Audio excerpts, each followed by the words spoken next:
راپرندجی دجمنه کرد و کردستانه راپرندجی دیکتاتور قرنه بیسته خوین خار ملت کرد راپرن خلک زاخوجی مینا همو باجارن دنین کردستانه سرهلدان کرنو آخا خوش رژیما بعض پاقش کرنو سرهلدان باجار زاخوجی مینا بجدار بوه که سرهلدان دده خواه کرن جدر کارا عجم دست پی کرنو بشرا ناحیه باطیفا و باجار زاخوجی هر دوی روژه ده هات ارزگار کرن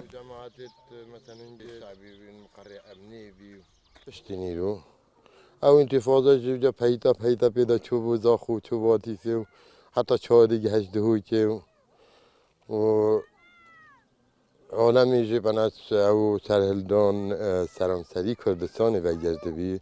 به توجیه ذکر رادیونا دنگی کردستان بی یعنی تشجع جحیلا و خلجی و سنکا وکا پلاندانه که سرهلدان زاخوجی ده خواه کرن جمهور زاخو باندو رکا هر گرنگ ده سرهلدان ده بو اف عسكرية الرافيجك شاف خاطر هما كيدي تمر هذا السلاح خدا الدنيا بيجنم تحسي جنك با بچيك با بجا خلق زاخو حقيقة نهاية تجبير كنه جماهير زاخو اشم بيجم تاش ما بتر كرن راست من نفذ بينو ما قلت وانا بس اش ما بتر كرن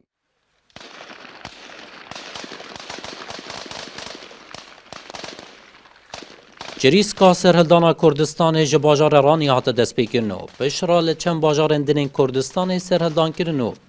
لبهارا 13 سال 1991 کو بروجا سرهلدانا زاخو تناس کرن اف برکانا زورداری دنا وهناوین خلک زاخو دا پقیو